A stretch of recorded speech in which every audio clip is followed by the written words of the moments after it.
कृष्णस्यासीत सखा कश्चित् ब्राह्मण ब्रह्मवित्तम रक्तः इंद्रियार्थेषु प्रशांतात्मा जितेंद्रिया। महाराज, कथा आती है कि जो भगवान श्री कृष्ण हैं, इनके बचपन के मित्र हैं सुदामा जी। कब के? जब ये विद्या अध्ययन करने के लिए संदीप मुनि जी के यहाँ पर गए थे उज्जैन में। तो महाराज वहां पर इनका जब ये गए वहां पे तो इनकी मित्रता सुदामा जी से हो गई। सुदामा जी ठहरे निर्धन ब्राह्मण। सुदामा जी नहीं चाहते थे भगवान को मित्र बनाना, परंतु भगवान ने कहा सुदामा तुम मुझे अपना मित्र बना लो, मैं तुम्हारा मित्र बनना चाहता हूँ। क्या मैं इस योग्य नहीं हूँ तुम्हारा मित्र बनूं? सुदामा ने कहा मित्र ऐसी कोई बात नहीं है, मैं तेरे योग्य नहीं हूँ। तू एक राजा है, राजा का पुत्र है, और मैं एक निर्धन ब्राह्मण हूँ। हम दोनों में बराबरी कैसे हो सकती है? क्योंकि अगर मैं तेरे यहाँ आऊंगा तू मेरा स्वागत सत्कार कर देगा, परंतु जब तू मेरे यहाँ पर कभी आया तो मैं तेरा स्वागत सत्कार कैसे करूंगा? तब महाराज भगवान ने कहा कोई बात नहीं, मित्र बन जाओ तुम मेरे, मैं तुम्हें मित्र बनाना चाहता हूँ। भगवान ने मित्र बना लिया। महाराज जब ज्ञान प्राप्त करके ये बिछड़े, सुदामा जी का विवाह हुआ, जिनकी पत्नी का नाम सुशीला देवी है।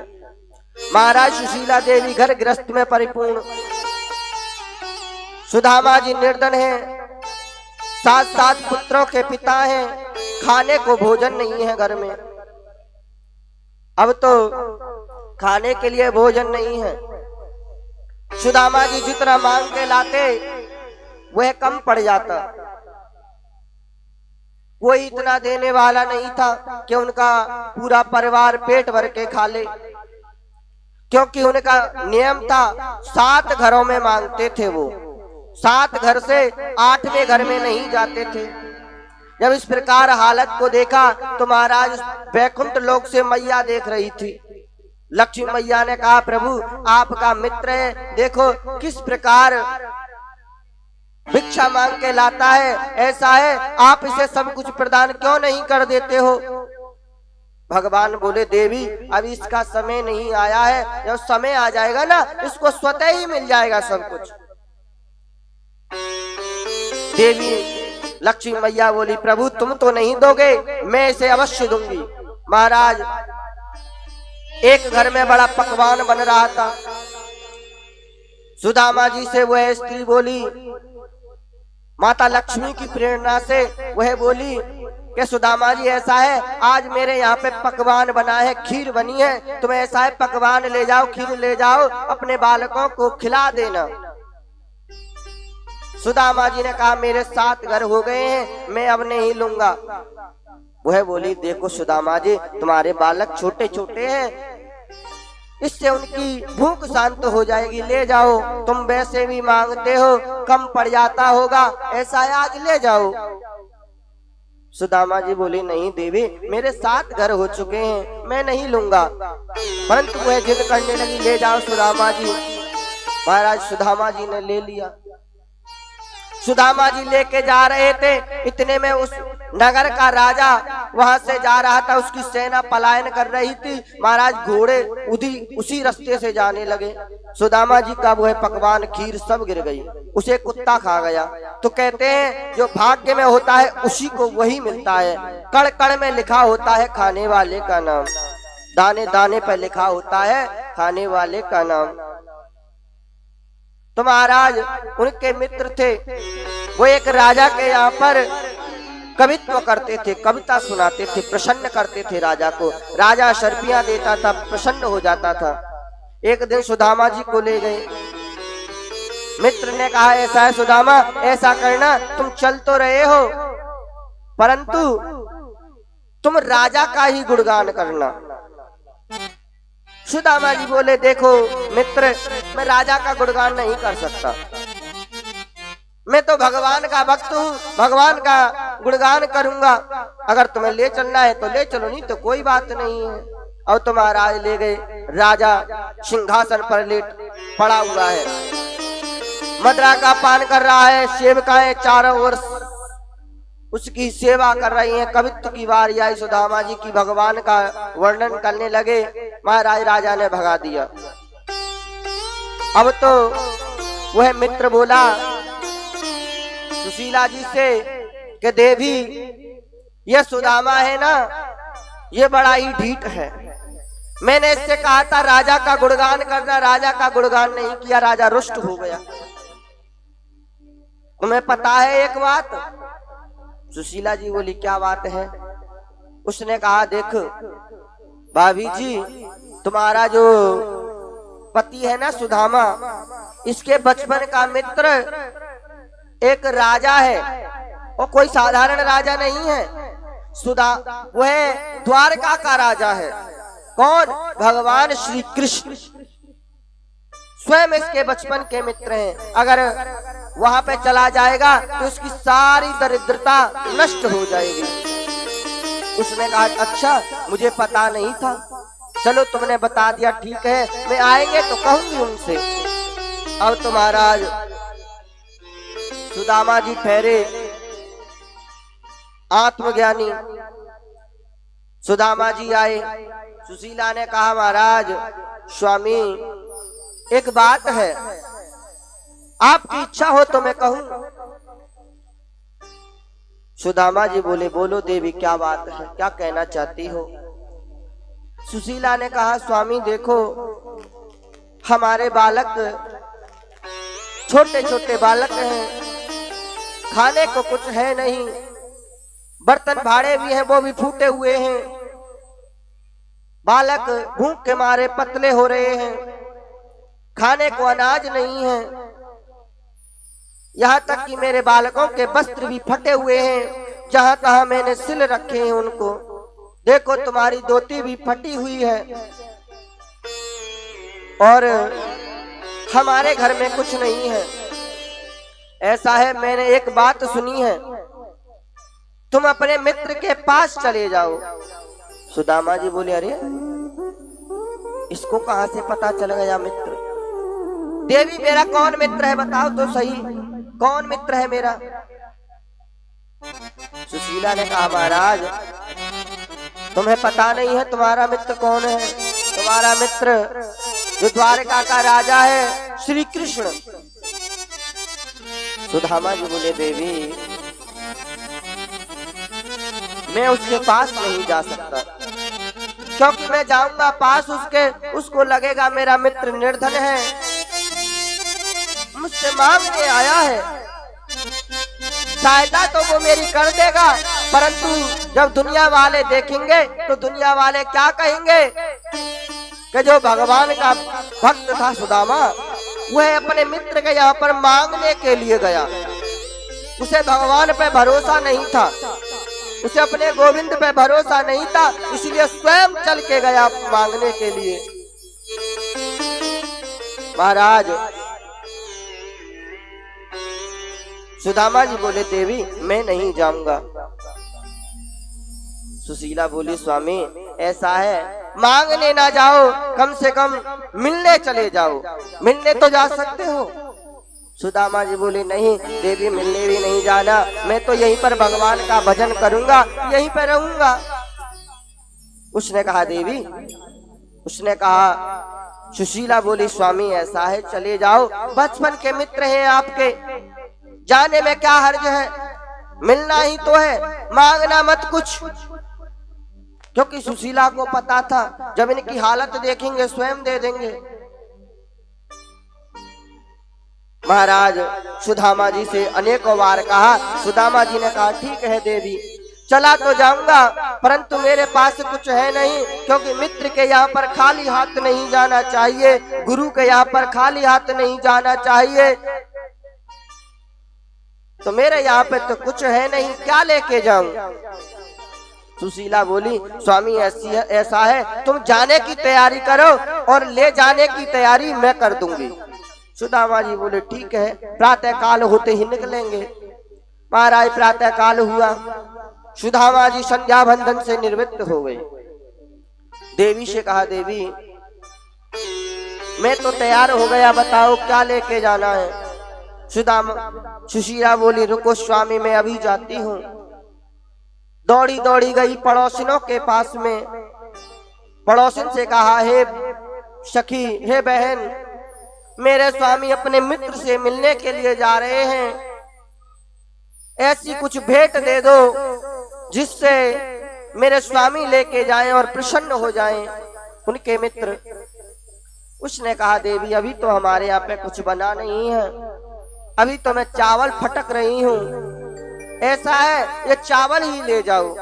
महाराज एक मुट्ठी चावल दे दिए। दूसरे घर में गई, दूसरी सखी से कहा, बहन मेरे स्वामी अपने मित्र से मिलने जा रहे हैं, कुछ दे दो भेंट। उसने कहा, देवी हमारे यहाँ पे अभी कुछ बना नहीं है, ऐसा है चावल ले जाओ। महाराज इसी प्रकार 4 घरों से चावल 4 प्रकार के मांग के लाई। और तो महाराज आई और एक पोटली में सुदामा जी को दे दिए, कहा, ये लो स्वामी, ये जो चावल है ना, ये भाव से बनाए हुए हैं। मानो जो सुशीला जी है ना, उन्होंने चावल नहीं दिए हैं, उन्होंने संदेश दिया है कि हे गोपाल, 1 मास 2 पक्ष में 2 एकादशी होए, मेरे घर घन श्याम जे नित्य एकादशी होए। हे गोविंद, 1 मास और 2 पक्ष में एकादशियां आती हैं। एकादशी 1 मास में 2 बार आती है, परंतु मेरे यहाँ नित्य एकादशी मनती है, क्योंकि कुछ खाने को है ही नहीं। मानो कि सुशीला जी ने भाव डाल दिया उसमें, गोविंद मेरी आपसे प्रार्थना है कि मेरे यहाँ पर मेरे बालकों के लिए कुछ नहीं है, जो कुछ भी है मैं आपको अर्पित कर रही हूँ, ये भी मांग के लाई हूँ। प्रभु मेरी विनती को स्वीकार करना। सुदामा जी महाराज उस पोटली को अपनी कमर में खोस लिया, लेके जा रहे हैं। सुदामा जी जा रहे हैं, परंतु मन में संकोच है, मित्र है, मित्र से कैसे मिलूंगा, पहचान पाएगा या ना पहचान पाएगा।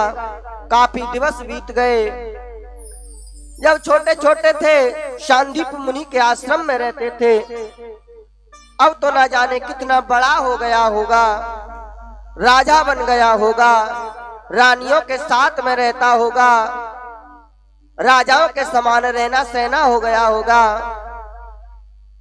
पता नहीं मुझे मिलेगा या नहीं मिलेगा, मन में शंका है, परंतु फिर भी चले जा रहे हैं, प्रार्थना कर रहे हैं, गोविंद रक्षा करना रक्षा करना। इधर जब ठाकुर जी ने देखा, योग माया को बुलाया, योग माया से कहा, देवी ऐसा है मेरा मित्र आ रहा है मिलने के लिए मुझसे, और मेरा मित्र, मैं नहीं चाहता मेरे मित्र को कोई कष्ट हो, ऐसा है तुम अपने योग बल से मेरे मित्र को मेरे पास ले आओ। उसने कहा ठीक है। महाराज सुदामा जी को चलते चलते चलते चलते मध्याह्न हो गया, दोपहरी हो गई, और तो सुदामा जी को दोपहरी हो गई। महाराज सुदामा जी को लगा जलपान करके विश्राम करना चाहिए। महाराज विश्राम करने लगे, और जैसे ही महाराज निद्रा आई तो योग माया ने अपने योग बल से सुदामा जी को द्वारका नगरी में पहुंचा दिया। महाराज द्वारका नगरी में सुदामा जी पहुंच गए। सुदामा जी की नींद खुली, सुदामा जी को अचंभा होने लगा, अरे मैं तो एक वृक्ष के नीचे सोया था, अब तो देखो यहाँ पे महल ही महल है, ने थोड़ी सी देर में इतना बड़ा विकास, थोड़ी सी देर में इतना बड़ा महल बन के तैयार हो गया। अरे मैं कहाँ पे आ गया ना जाने, मैं तो भटक गया, कहाँ पहुंच गया। अब तो सुदामा जी चले जा रहे हैं, द्वारका वासियों से पूछते हैं भैया ये कौन सा नगर है। द्वारका वासी कहते हैं भैया ये द्वारका 6, ये द्वारका 6। सुदामा जी विचार करने लगे भैया द्वारका 6, क्या द्वारका 6 है? अरे भैया द्वारका 6 है तो पता नहीं मेरा कान्हा किस द्वारका का राजा होगा। सुदामा जी फिर आगे चले, पूछा भैया इस द्वारका का राजा कौन है, इस द्वारका के राजा का नाम क्या है? तो महाराज ये कहता है यहाँ के राजा हैं, राजाधिराज हैं, द्वारकाधीश हैं, यदुवंशियों के शिरोमणि हैं, और वह कोई नहीं, वह भगवान स्वयं द्वारकाधीश हैं। महाराज जब इस प्रकार कहा, सुदामा फिर विचार करने लगे भैया यहाँ पे तो द्वारकाधीश की नगरी है, यहाँ के राजा का नाम द्वारकाधीश है, मेरे कृष्ण की नगरी कौन सी है? अब तो महाराज सुदामा जी फिर आगे चले, फिर पूछते हैं भैया क्या यहाँ का राजा कृष्ण है? एक बोले हाँ भैया यही वो नगरी है जहाँ के राजा कृष्ण है। तो भैया उसका महल कहाँ पे है? एक बोला देख ये लंबी चोटी तुझे दिख रही है ना, ये जो शिखर दिख रहा है यही द्वारकाधीश का महल है। अब तो महाराज सुदामा जी चले जा रहे हैं, वहां के द्वार पर पहुंच गए। द्वारपालों से कहते हैं कि मित्र मैं अपने मित्र से मिलने के लिए आया हूं, और यहाँ के राजा जो कृष्ण है ना वो मेरे अतरंग सखा है, बचपन के मित्र हैं। महाराज द्वारपालों ने कहा अरे हम नहीं जानते, अरे तुम अपनी हालत तो देखो, तुम्हारे बचपन के मित्र हैं। अरे कहा हमारे राजाधिराज और कहा एक निर्धन ब्राह्मण, भिक्षा चाहिए तो हम स्वयं ही ला के दे देंगे, राजा से ऐसे नहीं मिल सकते तुम। द्वारपालों ने कहा ब्राह्मण क्या बात करते हो, द्वारकाधीश को अपना मित्र बताते हो? अरे अंदर प्रवेश नहीं है, अभी महाराज कार्यवार में व्यस्त हैं। द्वारपालों ने धक्का दे दिया। अब महाराज सुदामा जी विनती कर रहे हैं, देखो देखो ये गरीबी, ये गरीबी का हाल, कृष्ण के दर पे विश्वास लेके आया हूँ, मेरे बचपन का यार है मेरा शान, यही सोच कर मैं आस करके आया हूँ। अरे द्वारपालो कन्हैया से कह दो, अरे द्वारपालो कन्हैया से कह दो कि मिले सुदामा गरीब आ गया है, दर पे सुदामा गरीब आ गया है। अरे द्वारपालो कन्हैया से कह दो, अरे द्वारपालो कन्हैया से कह दो कि दर पे सुदामा गरीब आ गया है, दर पे सुदामा गरीब आ गया है। भटकते भटकते न जाने कहाँ से, भटकते भटकते न जाने कहाँ से तुम्हारे महल के करीब आ गया है, तुम्हारे महल के करीब आ गया है।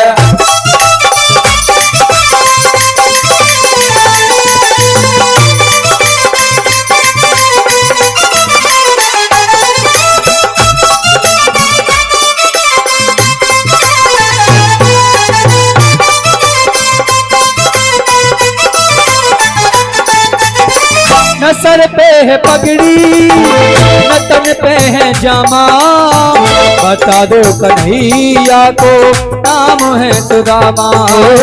बता दो कन्हैया को नाम है सुदामा, बता दो कन्हैया को नाम है सुदामा। न सर पे है पगड़ी न तन पे जामा, बता दो कन्हैया को नाम है सुदामा। ओ सर पे पगड़ी तन पे जामा, बता दो कन्हैया को नाम है सुदामा, बता दो कन्हैया को नाम है सुदामा। एक बार मोहन से जा कर के कह दो, एक बार मोहन से जा कर के कह दो, कि मिलने सखावत नसीब आ गया है, सखावत नसीब आ गया है। ओ अरे द्वार पालो कन्हैया से कह दो, अरे द्वार वालो कन्हैया से कह दो, कि मिलने सुदामा करीब आ गया है, मिलने सुदामा करीब आ गया है।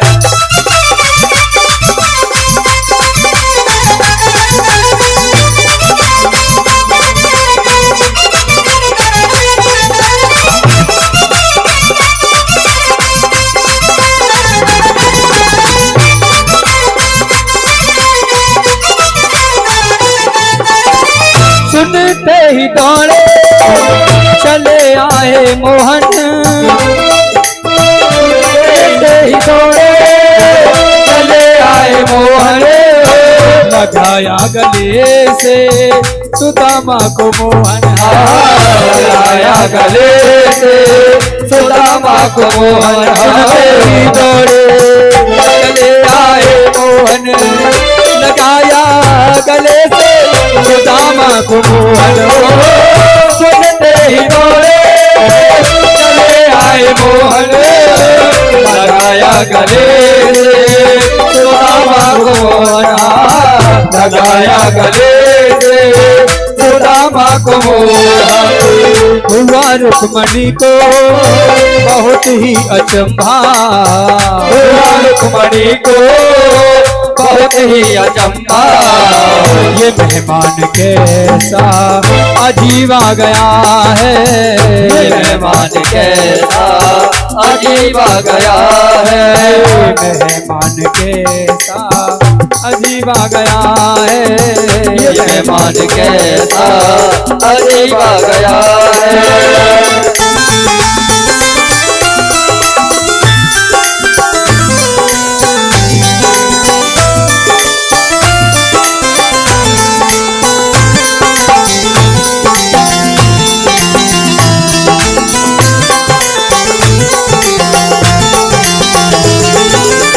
बराबर में अपने सुदामा बैठाए, बराबर में अपने सुदामा बैठाए, चरण आंसुओं से श्याम ने धुलाए, चरण आंसुओं से श्याम ने धुलाए। बराबर में अपने सुदामा बैठाए, चरण आंसुओं से श्याम ने धुलाए, बराबर में अपने सुदामा बैठाए, चरण आंसुओं से श्याम ने धुलाए, हो चरण आंसुओं से श्याम ने धुलाए।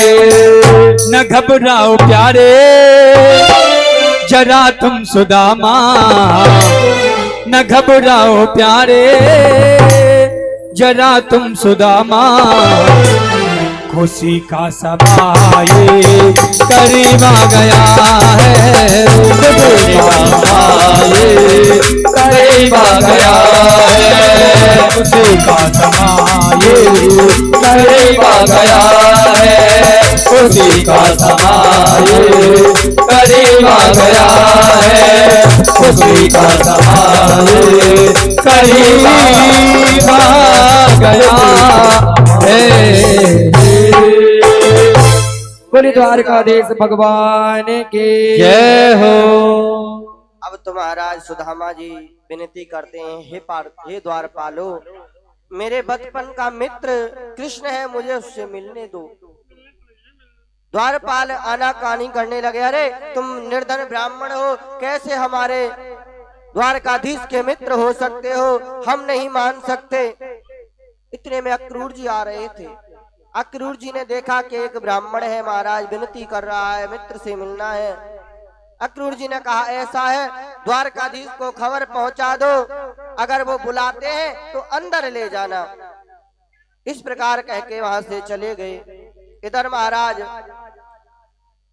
सुदामा जी संकोच करने लगे, द्वारपाल अंदर तो गया है, परंतु पता नहीं पहचानेगा या नहीं पहचानेगा। द्वारकाधीश बन गया है, राजा बन गया है, बचपन की बातों को कौन याद रखता है। महाराज लौट के जा रहे हैं। इधर जो द्वारपाल पहुंचा था वह सभा में पहुंच गया और कहता है, महाराज द्वारकाधीश की जय हो। भगवान ने कहा, बोलो क्या बात है, क्यों आए हो। द्वारपाल कहता है, महाराज मुझे कहने में संकोच हो रहा है, परंतु क्या करूं, कहना पड़ रहा है। द्वारकाधीश बोले, बोलो क्या बात है।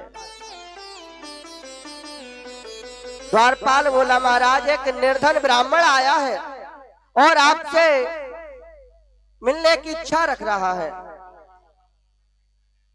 भगवान ने कहा, रे द्वारपालो, पहले तो अपनी जवान को संभालो, क्या कह रहे हो। ब्राह्मण निर्धन, ब्राह्मण कभी निर्धन नहीं होता। ब्राह्मण परम पूज्य है, वह कभी निर्धन नहीं हो सकता। और रही बात मिलने की, तो ब्राह्मण ऋषियों के लिए मेरे द्वार सदा खुले रहते हैं, मेरी आज्ञा की कोई आवश्यकता नहीं है। मुझे मिलना है तो उनको ले आओ। तो महाराज द्वारपाल कहता है, द्वारकाधीश शीश पगा ना झगा तन पे, शीश पगा न जगा तन पे, प्रभु जान के आए बसे जी ग्रामा। धोती फटी लुपटी डुपटी, और पाव उपावन के नहीं श्यामा। द्वार खड़ो एक ध्वज, रहो मन में चकिसो चकिरामा। पूछत दीन दयाल को धाम, बतावत आपनो नाम सुधामा। बतावत आपनो नाम सुधामा। अब तो महाराज भगवान ने जैसे ही नाम सुना, सुधामा आया है, महाराज सिंहासन से खड़े हो गए, अपनी चरण पादुकाओं को वहीं पर छोड़ दिया, दौड़ के जा रहे हैं। राज मुकुट भी नहीं पहना है। अब तो महाराज रुक्मणी इत्यादि सोचने लगी, आज महाराज को क्या हो गया। एक खबर आई है, महाराज इतने दौड़े जा रहे हैं, ऐसा कौन आ गया है कि द्वारकाधीश स्वयं नंगे पैर दौड़ रहे हैं। महाराज सुदाम भगवान कृष्ण दौड़े चले जा रहे हैं। पीतांबर महाराज लड़खड़ा रहा है, जमीन पर गिर रहा है, मानो माता पृथ्वी कहती है, नारायण हे प्रभु, आप इस प्रकार क्यों दौड़ रहे हो। आप भूलो मत मैं कौन हूँ, आप स्वयं द्वारकाधीश हो, द्वारकापति हो, नारायण हो, त्रिलोकाधिपति हो। आपको इस प्रकार व्याकुल होते अच्छा नहीं लगता। महाराज ठाकुर जी ने अपने पीताम्बर को पीछे छोड़ दिया, दौड़ते चले जा रहे हैं। द्वार पर पहुंच गए। द्वारपालों से कहा, द्वारपालो मेरा मित्र कहाँ है, मेरा सुदामा कहाँ है। द्वारपालों ने जब देखा, प्रभु क्षमा करो क्षमा करो, वो तो वापस चले गए।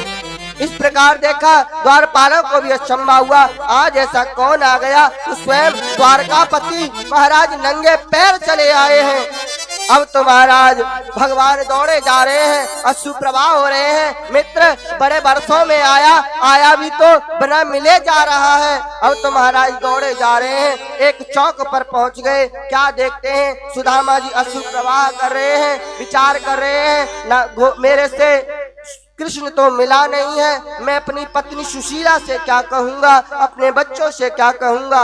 महाराज जैसे ही भगवान ने सुदामा को देखा, दूर से ही चिल्लाए, सुदामा कहाँ जा रहे हो? इतने बरसों में आए और बिना मिले ही जा रहे हो। क्या इस कृष्ण पर इतना विश्वास नहीं है कि एक बार मिल लूं इससे? क्या मैं इस लायक नहीं हूं कि तुमसे एक बार मिल सकूं? सुदामा जी की आंखों में आंसू आ गए। मित्र ऐसी कोई बात नहीं है, मैं तो इसलिए जा रहा था, तुम राजाधिराज बन गए हो, मुझे भूल गए होंगे। भगवान ने कहा ऐसा कैसे हो सकता है, मैं अपने मित्र और सुदामा को भूल जाऊं? मित्र चलो मेरे राजमहल में चलो। महाराज निज रथ बुलाया, अपना रथ बुलाया, सुदामा जी को बिठाया और स्वयं भगवान उनके चरणों में बैठकर राजमहल में चले गए। सभी सेवक सेवकाओं से कहा मेरे सुदामा की सेवा के लिए तैयार हो जाओ, मेरी सुदामा की सेवा करनी है, मेरा मित्र आया है। अब तो महाराज द्वारकाधीश ने अपने सिंहासन पर बैठा दिया, स्वयं चरणों में बैठ गए, चरणों को पखारने लगे, चरणों की दशा को देखा। सुदामा जी महाराज सिंहासन पर बैठना नहीं चाहते हैं। भगवान ने कहा मित्र बैठो, मित्र बैठो, क्या ये तुम्हारा नहीं है? क्या तुम मुझे अपना नहीं मानते? सुदामा ने कहा गोविंद तुम यहाँ के राजा हो, ये जो सेवक सेवकाएं देखेंगी क्या कहेंगी, ये जो तुम्हारी रानियां हैं देखेंगी क्या कहेंगी कि देखो एक निर्धन ब्राह्मण को ये सिंहासन पर बैठाल रहे हैं, अच्छा नहीं लगता। भगवान बोले जो जिसको कहना है कहने दो सुदामा, तुम तो केवल आराम से सिंहासन पर बैठो। महाराज सुदामा जी को सिंहासन पर बैठ दिया, ठाकुर जी निज चरणों में बैठ गए और चरणों को महाराज जैसे ही नारायण ने देखा अश्रु प्रवाह होने लगे सुदामा जी के चरणों में। ऐसे बिहाल विवायन ते भय, पग कंटक जाल लगे पुनि जोरे। हाय महादुख पायो सखा, तुम आए इते नद किते दिन खोए। देख सुदामा की दिन दशा, करुणा करके करुणा निध रोए। पानी परात को हाथ छुओ नहीं, नैनन के जल 100 पग धोए, नैनन के जल से पग धोए। महाराज ठाकुर जी ने रुक्मणी मैया को आदेश दिया जाओ मुझे अपने सुदामा के चरण धोने। इतने में महाराज वो परात लेके आई, पानी पात्र लेके आई। महाराज जल पात्र को हाथ भी नहीं लगाया। ठाकुर जी ने सुदामा जी के चरणों को महाराज अपने अश्रु से धो दिया। सुदामा जी के पैरों में कांटे लगे हुए हैं। महाराज अपने मुख से ठाकुर जी के सुदामा जी के कांटों को निकाल रहे हैं, कह रहे हैं मानो सुदामा आज तक तुझे जितने विपदा के कांटे लगे थे ना, आज मैं सभी को समाप्त कर दूंगा। महाराज सभी को नौकों को अपने मुख से तोड़ रहे हैं। कहते हैं सुदामा आज तक तुझे जो ये कांटे लगे ना, आज के बाद तुझे ये कांटे नहीं लगेंगे। बरसे नयन कमल बादल सो, धुल गए चरण नयन के जल सो, धुल गए चरण नयन के जल सो। महाराज ठाकुर जी ने अपने अश्रु से ही सुदामा जी के चरणों को धो दिया। सुदामा ने कहा मित्र छोड़ो मेरे चरणों को, छोड़ो छोड़ो। ठाकुर जी ने महाराज चरणों को पकड़ लिया, अपने पीताम्बर से चरणों को पोंछ रहे हैं। आदेश दिया सेवकों जाओ मेरे सुदामा को पंचगव्य से स्नान कराओ, चंदन लगाओ, हल्दी से इत्यादि दुग्ध से मेरे सुदामा को सुंदर स्नान कराओ। महाराज सुदामा जी को स्नान कराया, नवीन वस्त्र राजसी वस्त्र धारण कराए। सुदामा जी को विश्राम के लिए एक कमरे में भेज दिया गया। माता रुक्मिणी के साथ में सुदामा जी के मिलने के लिए भगवान कृष्ण गए। कहते हैं मित्र अब बताओ तुम्हारे खुश खबर, सब कुछ ठीक है या नहीं है?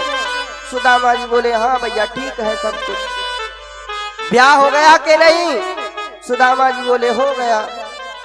कितने बच्चे हुए? भैया तेरी कृपा से 7 बच्चे हैं।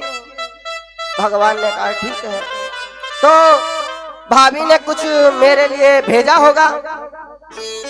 सुदामा जी बोले नहीं कुछ नहीं भेजा। अब सुदामा जी उस पोटरी को तकिया से दबाने लगे। अरे मित्र कुछ भेजा होगा भाभी ने मेरे लिए, ऐसा हो नहीं सकता कि भाभी मेरे लिए कुछ भेजे ना। तो सुदामा जी बोले नहीं मित्र कुछ नहीं भेजा, सब चाह रहे हैं महाराज कमर को दबा रहे हैं। भगवान बोले अरे मित्र तुम्हारे अभी वो दुबकाने वाली छुपाने वाली अभी आदत गई नहीं है। जब सांदीपनी मुनि के आश्रम में रहते थे तब तुम चनों को अकेले अकेले खा गए थे। आज भी तुम चाहते हो कि जो भाभी ने भेंट दी है तुम अकेले ही खा जाओ? नहीं मुझे तो अब तो महाराज भगवान पीछे पड़ गए और चावल की जो पोटरी थी उसको छुड़ा लिया। महाराज पोटरी को देखा, पोटरी की इतनी बुरी हालत थी, पोटरी कई जगह से फटी हुई थी, वह कपड़ा कई जगह से फटा हुआ था, कई जगह से सिला हुआ था। अब तो महाराज भगवान ने उस पोटली को खोला, उसमें 4 प्रकार के चावल थे। महाराज जैसे ही चावलों को देखा ठाकुर जी के अश्रु उसी में निकल गए। ठाकुर जी ने कहा मित्र तुम मेरे लिए इतनी सुंदर भेंट लेके आए हो, उसे क्यों छुपा रहे थे? अरे ये तो प्रसाद नहीं, ये तो महाप्रसाद है, ये तो सभी की तृप्ति करने वाला है। अब तो महाराज भगवान ने उस पोटली में से चावल एक मुट्ठी मारी, एक लोक दे दिया। दूसरी मुट्ठी खाई महाराज, दूसरा लोक दे दिया। और जब तीसरे लोक की बारी आए महाराज रुक्मिणी ने हाथ पकड़ लिया। स्वामी क्या कर रहे हो? मानो मन ही मन रुक्मिणी मैया कह रही है प्रभु अपना लोक क्यों दे रहे हो? तुम्हें पता नहीं है वैकुंठ लोक हमारा है, अगर तुम भी अपने लोक को दे दोगे तो हमारा क्या होगा? तो महाराज भगवान कहते हैं हे रुक्मिणी तुमने इस प्रकार मेरे हाथ को रोका है, अच्छा नहीं किया। जो पत्नी अपने पति का किसी धार्मिक अनुष्ठान किसी पूजा पाठ में हाथ रोकती है उससे बड़ा अपराध कोई और हो नहीं सकता। मैं अपने सुदामा को अपने मित्र को अपने बराबर कर रहा था, क्योंकि तू उस दिन को भूल गई जब सुदामा के पास कुछ नहीं था। उसने ढूंढते ढूंढते एक चावल मिला था, उस चावल में से आधा भाग सुदामा ने मुझे अर्पित किया और आधे भाग को स्वयं ग्रहण कर लिया था। वह चावल सुदामा पे पूर्ण पूंजी थी तो उसने आधी मुझे दे दी। मैं भी अपने मित्र को आधा साम्राज्य देना चाहता हूं। इसीलिए आजकल देखा होगा अपने मंदिरों में माता रुक्मिणी के साथ में भगवान की मूर्ति नहीं होती, भगवान श्री राधा रानी के साथ में ही विराजते हैं और एक भाव रखते हैं कि रुक्मिणी मैया कह रही हैं प्रभु ये ब्राह्मण का प्रसाद है, आप अकेले ही अकेले खा रहे हो, हम सब दासियों को नहीं दोगे क्या? हम सब रानियों को नहीं दोगे क्या? महाराज छुड़ा के ले गई, आपस में खाने लगी। इधर सुदामा जी कई दिवस बीत गए।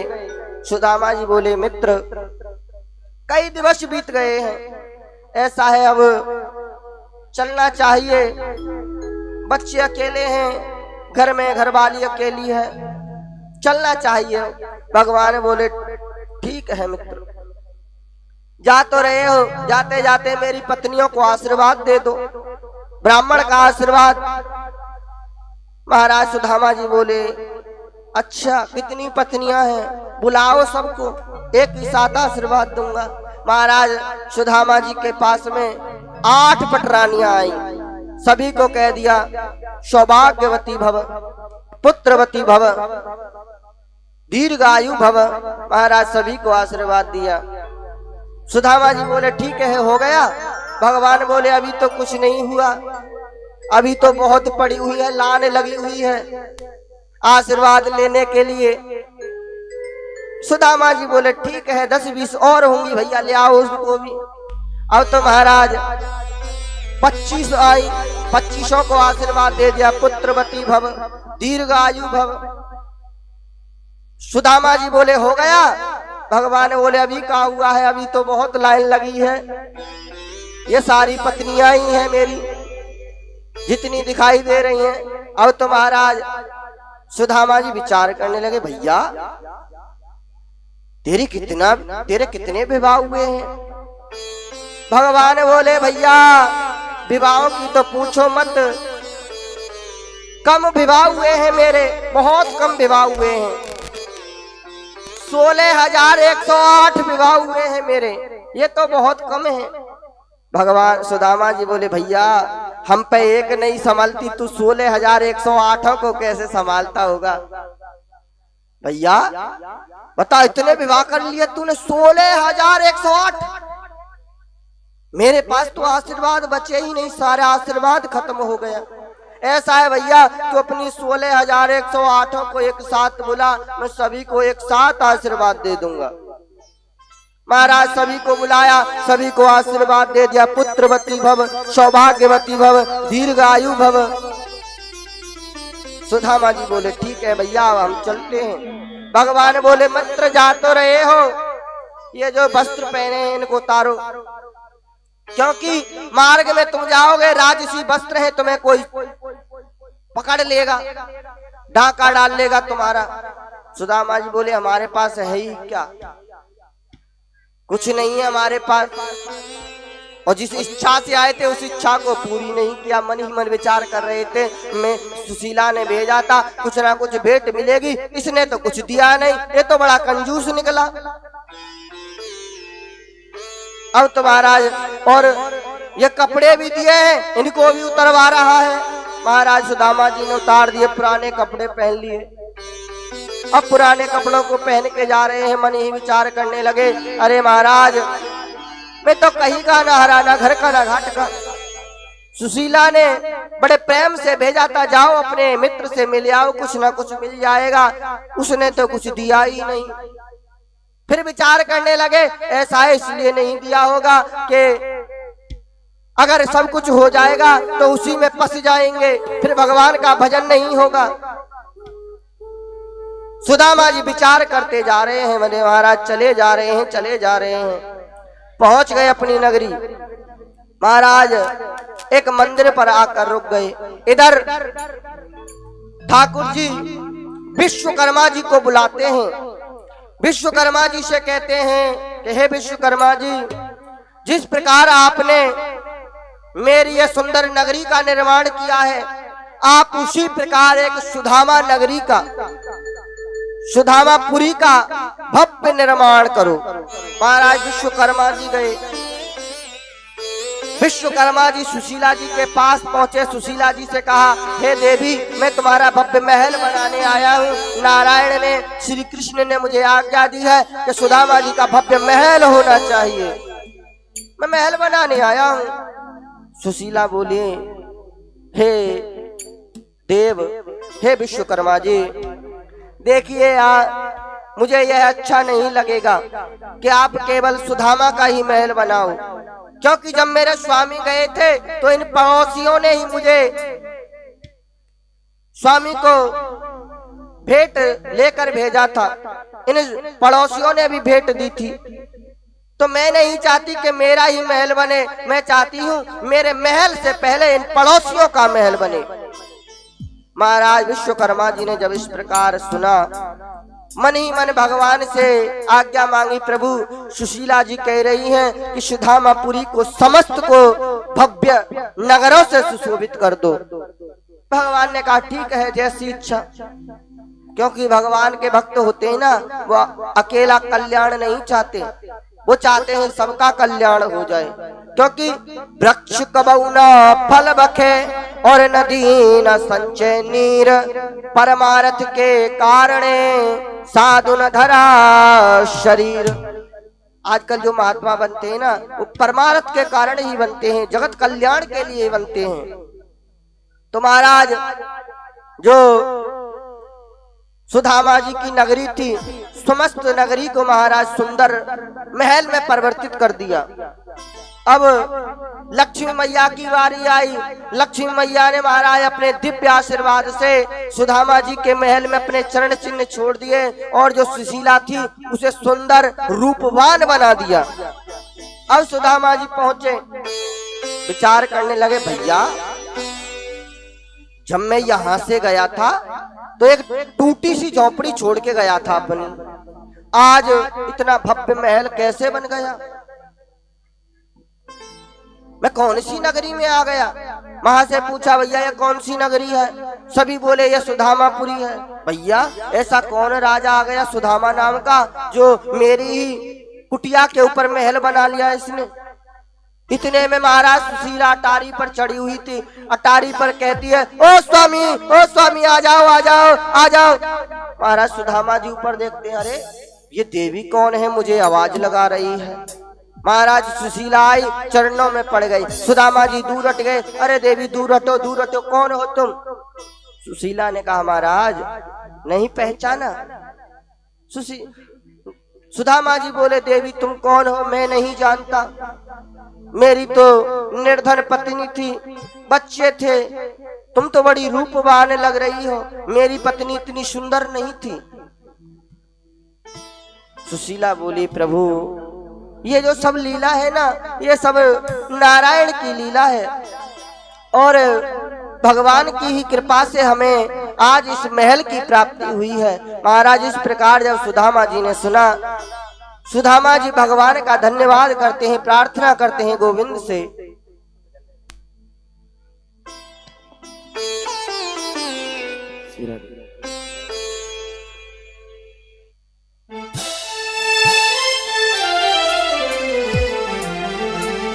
भोली बाके बिहारी लाल की जय।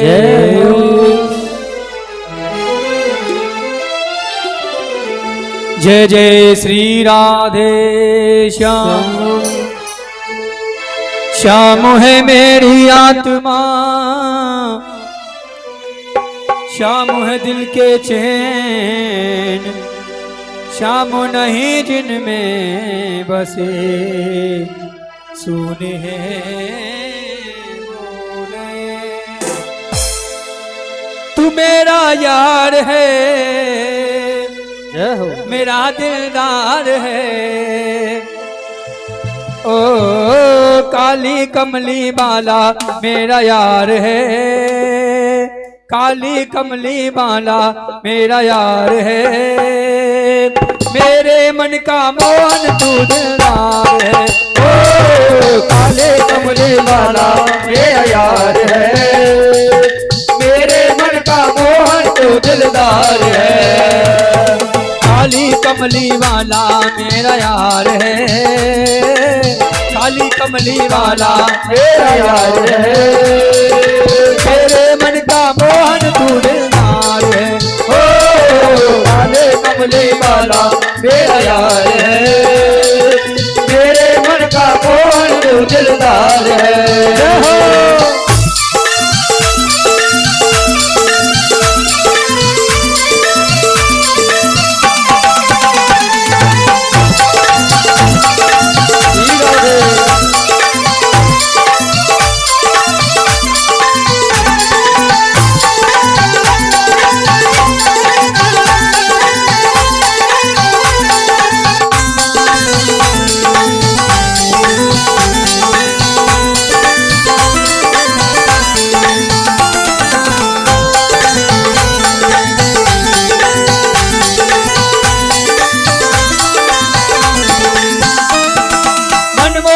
मैं तेरा दीवाना, गाँव में बस यही तराना, गाँव में बस यही तराना, गाँव में बस यही तराना, मनमोहन में तेरा दीवाना, गाँव में बस यही तराना, गाँव में बस यही तराना, गाँव में बस यही तराना। श्याम सलोने तू मेरा रजवार है, श्याम सलोने तू मेरा रजवार है, तेरे मन का मोहन तू दिलदार है, काले कमली वाला मेरा यार है, तेरे मन का मोहन तू दिलदार है। जय हो हरि बोल।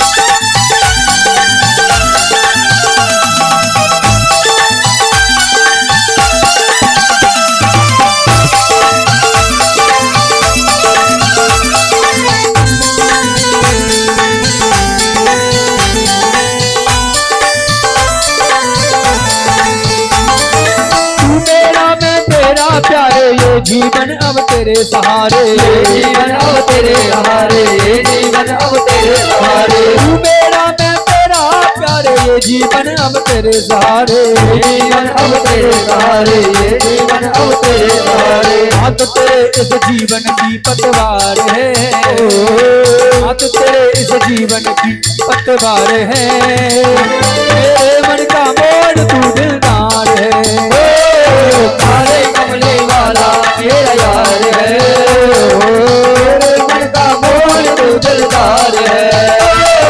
काली कमली वाला मेरा यार है, काली कमली वाला मेरा यार है, तेरे मन का मोहन तू दिलदार है,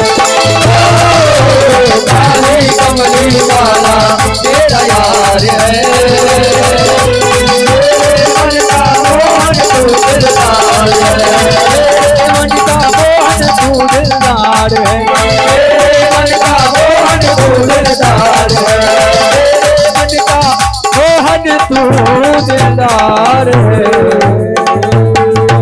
कृष्ण कन्हैया लाल की जय हो।